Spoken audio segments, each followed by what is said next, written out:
On top with tori for today, unto many bilateral meeting wey Presido Muhammadu Buhari dey do for United Nations General Assembly under 74. Presido Muhammadu Buhari don still do bilateral meeting with former Prime Minister of Australia, Honourable Kelvin Rudd, and dem be talk on top water and sanitation matter. For this meeting wey Presido Muhammadu Buhari do with Kelvin Rudd, e yarn am say Naija dey do Ogbonge waka onto water and sanitation, and na say make environment dey well and the water wey we dey drink may e dey clean, may everybody life for dey kampe.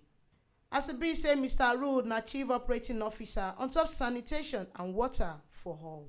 Presido Muhammadu Buhari tok say clean water and better environment na ogbonge thing for level wey Naija don waka reach for deve matter, and na dis one na im make Naija declare state of emergency on top water and sanitation matter for November last year, and say dem go relaunch dis one for dis year, as e be say Naija plan na to stop wetin oyinbo dey call open defecation, and na pipo wey dey shit dey throway put for everywhere for the country, as dis one no dey make health matter dey well for Naija pipo. Kelvin Rudd come answer wetin Presido Muhammadu Buhari dey talk on top the plans wey Naija don get to see say water and sanitation matter tanda well for the country.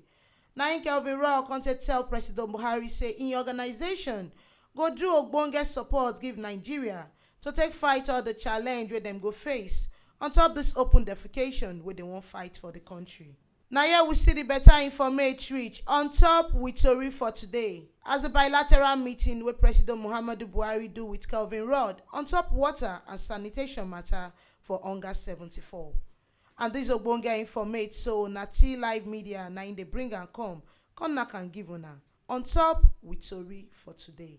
To continue to dey get dis sharp and clear informate as e dey shele for we country, make una no forget to like, comment and subscribe to we YouTube channel for T Live Media TV, and now fit still follow us waka enter Facebook for T Live Media. Our website sidon gidigba put for www.tlivemedia.com to dey get ogbonge informate as e dey shele.